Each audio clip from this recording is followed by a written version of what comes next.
wabarakatuh. Selamat berjumpa kembali di mata kuliah Tarif dan Dokumen Pasasi.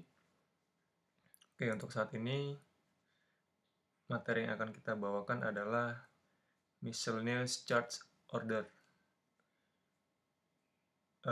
Untuk presentasi kali ini, materi saya bawakan dari materinya Pak Damara terkait MCO atau Miscellaneous Charge Order.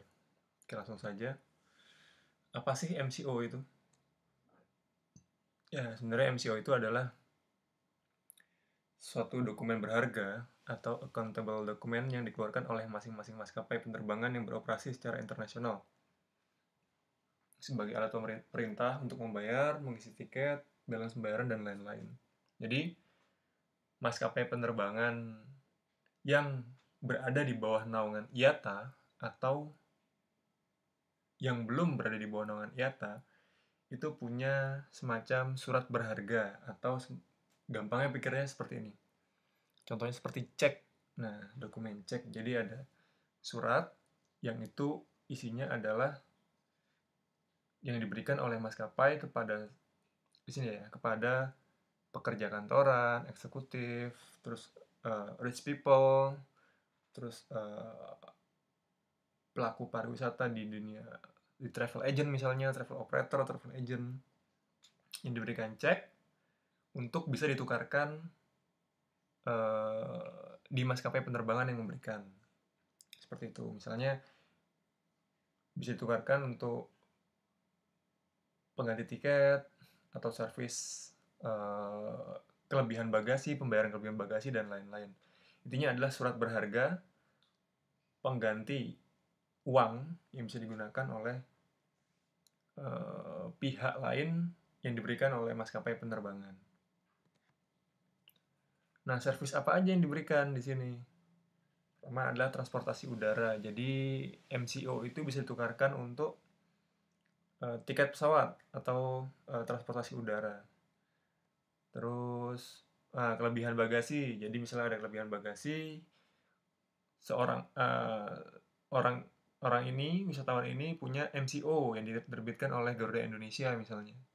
Saat dia naik Garuda Indonesia ternyata ada kelebihan bagasi, nah dia berikan tidak perlu membayar cash, tapi dia tinggal berikan MCO itu dengan keterangan berapa nominal yang bisa digunakan.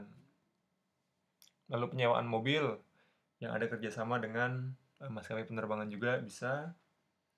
Terus bisa deposit uang juga, refundable, extra fare, atau diskon dari maskapai yang ada. Terus akomodasi,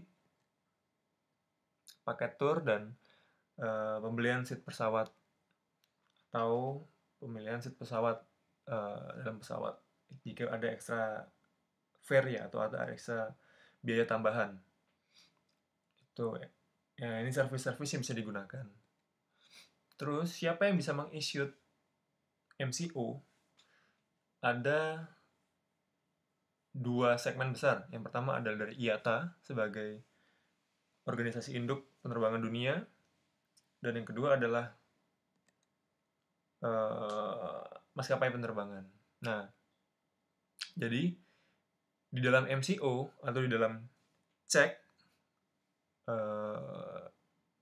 apa namanya, dalam kurung cek ya, seperti cek itu ditentukan untuk ada MCO yang tidak tertulis, nggak ditentukan fasilitas apa yang diberikan dalam MCO-nya, itu maksimum penggunaannya adalah senilai 280 US dollar atau ekuivalen dengan nilai tukar yang sama dalam mata uang lain. Misalnya kemarin kan sudah belajar terkait menghitung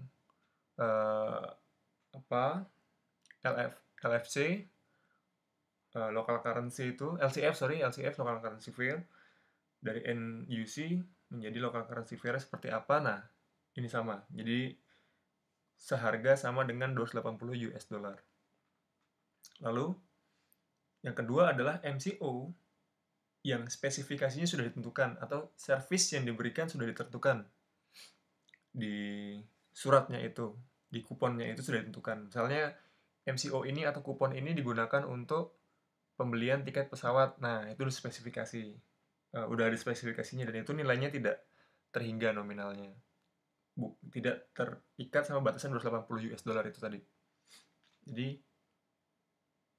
kalau yang tidak ada spesifikasinya, misalnya MCO hanya tertulis MCO kosong tanpa ada spesifikasi service apa yang digunakan untuk kupon itu batas maksimalnya adalah 280 US.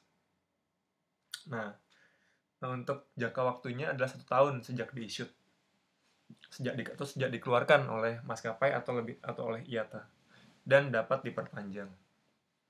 Nah, banyak masalah yang terjadi sebenarnya, bukan banyak ya, ada masalah-masalah besar yang terjadi dalam penggunaan MCO. Pertama adalah pemalsuan, karena kan sifatnya sama seperti cek, kita sering dengar ya, cek kosong atau cek palsu gitu. Jadi orang memberikan cek untuk ditukarkan di bank dengan senilai uang yang ada di cek itu, tapi ternyata ceknya palsu. Nah, sama seperti MCO.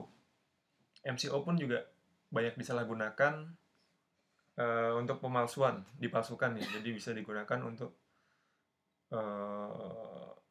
hal-hal yang tidak diperbolehkan, terus sering dipalsukan. Nah, nanti penyelesaiannya adalah di clearing house di London. Jadi kalau misalnya kita dari Garuda, kita menerima MCO dan kita tidak cermat, kita tidak mengetahui bahwa itu adalah MCO palsu dan kita issued, kita tukarkan dengan tiket, maka kerugian ditanggung oleh si Garuda ini, oleh yang meng-issued ini.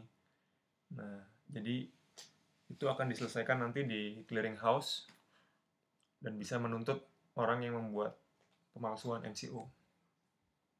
Terus, nah, karena MCO ini berharga banget ya, kalau MCO-nya hilang, bisa digunakan oleh orang yang bukan pemiliknya, atau bisa salah gunakan. Nah, kalau itu kan MCO itu ada nomor-nomor serinya. Nah, apabila sebuah MCO hilang, dokumen ini hilang, maka harus yang bersangkutan itu akan di blacklist di seluruh airline di dunia apabila nah harus dikasih tahu, diinfokan ke petugas yang berwenang bahwa MCO ini, misalnya MCO yang dikeluarkan oleh Garuda untuk saya menghilangkannya. Nah, saya harus melapor ke Garuda bahwa MCO kosong saya yang belum saya isi penggunaannya itu hilang. Nah, sehingga MCO yang hilang itu di blacklist untuk seluruh penerbangan di seluruh dunia. Itu MCO yang belum diisi ya. Lalu ada yang kedua, MCO yang sudah diisi. Misalnya saya mau menukarkan MCO yang saya punya, yang diberikan Garuda kepada saya untuk penukaran tiket. Saya datang ke counter, saya mau menukarkan MCO saya, terus oke, sudah diurus sama counter, sudah diisi, saya pulang, tapi itu hilang. Nah, setelah hilang, maka harus diurus juga secepatnya. Dan tanda tangan untuk penyataan hilang, sehingga bisa dikeluarkan lagi MCO yang baru dengan persetujuan issued dari office yang tadi saya laporkan. Jadi MCO yang hilang itu langsung di blacklist, daftar hitam, jadi nggak bisa digunakan sembarangan oleh orang yang menemukannya. Itu. Terus problem yang berikutnya adalah sering terjadi kesalahan perhitungan. Jadi dengan adanya MCO, maskapai itu kadang-kadang suka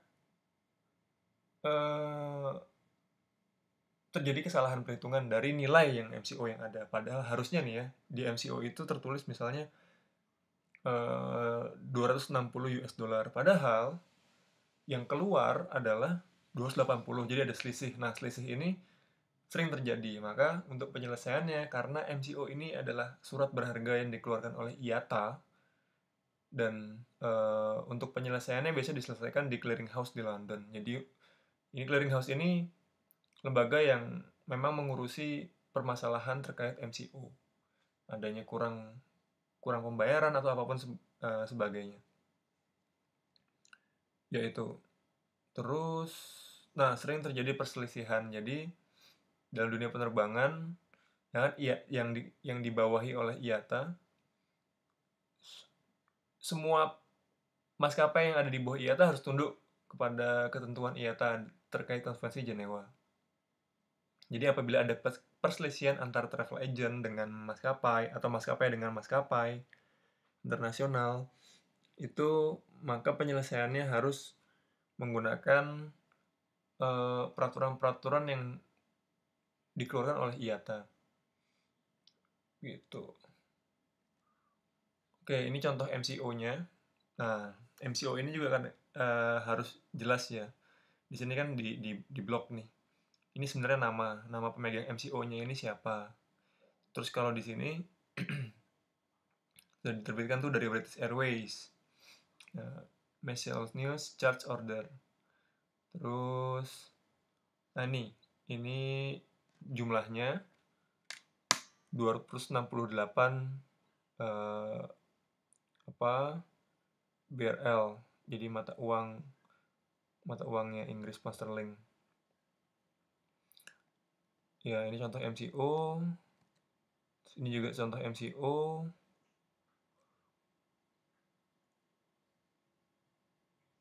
Ini MCO. Namanya juga ada di sini ya namanya. Terus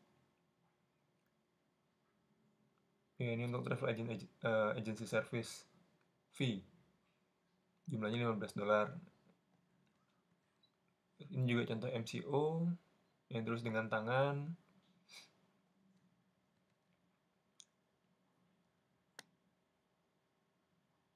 Nah, ini juga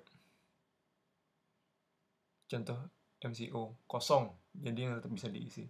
Jadi ini bisa ditukarkan dengan servis apa yang bisa diberikan oleh maskapai penerbangan. Oke, kira-kira itu aja materi hari ini. Terima kasih, sampai ketemu di pertemuan selanjutnya.